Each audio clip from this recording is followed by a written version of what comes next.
ನಮ್ಮ ಪ್ರಾಣ ಒತ್ತೆ ಇಟ್ಟಾದ್ರೂ ಈ ಜಾಗ ಉಳಿಸ್ಕೋತೀವಿ. ಇಲ್ಲಿ ಒಂದೇ ಒಂದು ಕಲ್ಲು ಕೂಡ ನಾವು ಎತ್ತಕ್ಕೆ ಬಿಡಲ್ಲ. ನಾವು ಸತ್ತೋದ್ರೂ ಪರವಾಗಿಲ್ಲ, ನಮ್ಮ ಮಕ್ಕಳಿಗೆ ಬಿಟ್ಟು ಹೋಗ್ತೀವಿ.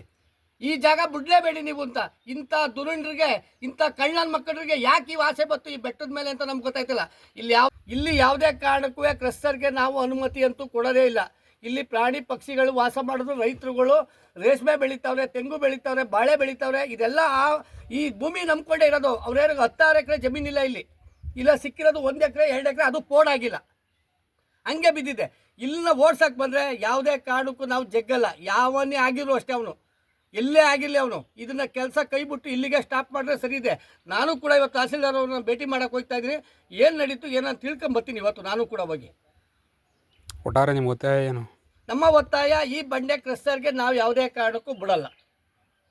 ಇದು ದೇವತೆಗಳು ಇದ್ದು ಅಂತ ಜಾಗ ನೀವು ನೋಡಿದ್ರಿ. ಈಗ ಆಲ್ರೆಡಿ ಒಳಗಡೆ ಎಲ್ಲ ಹೋಗಿ ನೋಡಿದ್ರಿ. ಇಲ್ಲಿ ಪೂಜೆ ಪುನಸ್ಕಾರ ನಡೀತದೆ. ಸಿದ್ಧರುಗಳು ಓಡಾಡಿರೋ ಕುಲಹುಗಳಿದೆ. ಇಲ್ಲಿ ನಾವು ಲಿಂಗ ಇದೆ, ಶಿವನ್ನೇ ಹೊಡೆದಾಕ್ಬಿಟ್ಟು ಇವರು ಕ್ರಸ್ಟರ್ ಮಾಡ್ತೀವಿ ಅಂತಂದ್ರೆ ಕೆತ್ತನೆ ಮಾಡಿದ್ದಾರೆ. ಶಿವಂದು ಋಷಿ ಮನಿಗಳು ಇಲ್ಲಿ ತಪಸ್ ಮಾಡಿ ಮಾನವನ ಭಂಗ ಆಗ್ಬಾರ್ದು ಅಂದ್ಬಿಟ್ಟು ಒಳಗಡೆ ಕುತ್ಕೊಂಡು ಅವರು ತಪಸ್ ಮಾಡಿರೋ ಸ್ಥಳ ಇದು. ಕಠಿಣವಾದ ಜಾಗ. ಈ ಜಾಗಕ್ಕೆ ಬೇಟೆಯಾರು ಆಡೋರು ಬರಲ್ಲ ಇಲ್ಲಿಗೆ. ಅಷ್ಟು ಒಂದು ಭಯ ಭಕ್ತಿ ಇದೆ ಇಲ್ಲಿ. ಈಗಲೂ ನೀವು ಒಳಗಡೆ ಹೋಗಿ ಕರಡಿ ಚಿತ್ರ ಇದ್ರೂ ಇರ್ಬೋದು. ಒಳಗಡೆ ಫುಲ್ ಜಾಗ ಇದೆ, ಸುರಂಗ ಇದೆ. ಅದು ಸುಮಾರು ಒಂದು 4-5 ಕಿಲೋಮೀಟರ್ ಸುರಂಗ ಇದೆ. ಆ ಸುರಂಗದಲ್ಲಿ ಇದ್ರೂ ಇರ್ಬೋದು. ನಾವು ಒಳಗೆ ಬಾಗಿಲು ಅಷ್ಟೇ ನಿಂತಿರೋದು. ಇಲ್ಲಿ ಕುರುಹುಗಳು ಕಾಣಿಸ್ತಾ ಇದೆ, ತಮಗೆಲ್ಲ ನೀವು ನೋಡಿರ್ಬೋದು. ಇಂಥ ಜಾಗಕ್ಕೆ ಕ್ರಸ್ಟರ್ಗೆ ನಾವು ಯಾವುದೇ ಕಾರಣಕ್ಕೂ ಬಿಡಲ್ಲ. ಇವತ್ತು ನಾವೇನೋ ಫಸ್ಟ್ ಒಂದ್ಸಲ ಎಚ್ಚರಿಕೆ ಮಾಡ್ತೀವಿ. ಇದೇನಾರ ಪ್ರೋಸೆಸ್ ಐತೆ ಅಂದರೆ ಮೊದಲು ತಾಲೂಕ್ ಪಂಚಾಯತಿ ಹತ್ರ, ತಾಲೂಕ್ ಕಚೇರಿ ಹತ್ರ ಕೂತ್ಕೋತೀವಿ. ನೆಕ್ಸ್ಟು DC ಕಚೇರಿಯಲ್ಲಿ ಕೂತ್ಕೋತೀವಿ. ಆಮೇಲೆ ನೇರವಾಗಿ ವಿಧಾನಸೌಧಕ್ಕೆ ಮುತ್ತಿಗೆ ಹಾಕ್ತೀವಿ. ನಾವು ಯಾವ ಫ್ರೀಡಮ್ ಪಾರ್ಕ್ ಹೋಗಲ್ಲ. ಸಾಯಿಸೋರು ಅಲ್ಲೇ ಎನ್ಕೌಂಟರ್ ಮಾಡಿ ಸಾಯಿಸ್ಬೋದು ನಮ್ಮನ್ನ. ನಾವಂತೂ ವಿಧಾನಸೌಧ ಬಿಟ್ಟು ಈಚೆ ಬರಲ್ಲ. ಇದು ಸತ್ಯ.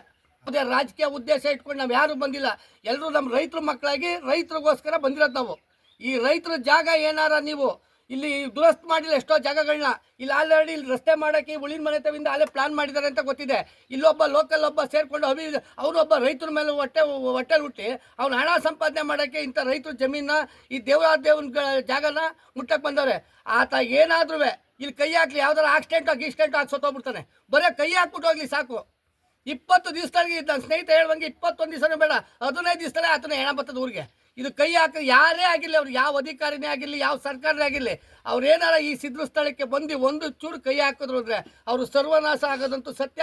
ಇವತ್ತು ನಾನು ಹೇಳಿರ್ತೀನಿ, ಹೇಳಿಕೆನ ಅವತ್ತು ತೋರಿಸಿ ನೀವೇನಾರ ಕೈ ಹಾಕಿದ್ರೆ ಅವರು ಯಾಕೆ ಬಿಡಲ್ಲ. ನಾವು ಕೈ ಹಾಕಕ್ಕೆ ಯಾವುದೇ ಕಾರಣಕ್ಕೂ ನಾವು ಬಿಡಲ್ಲ. ಒಂದು ವೇಳೆ ನಮ್ಮನ್ನೇನಾರ ಈಗ ಬಿಸಾಕೊಂಡು ದೊಡ್ಡಿಲ್ ಮಾಡಿ ರೈತರು ಹೆಂಗಸರುಗಳೆಲ್ಲ ಜೈಲಿಗೆ ಹಾಕಿದ್ರಲ್ಲ, ಹಂಗೇನಾರ ನಮ್ಮನ್ನು ಮಾಡಿ ಏನಾರ ಕೈಗೆ ಹಾಕಿದ್ರೆ ಹೇಳಿದ್ದು ನಾನು.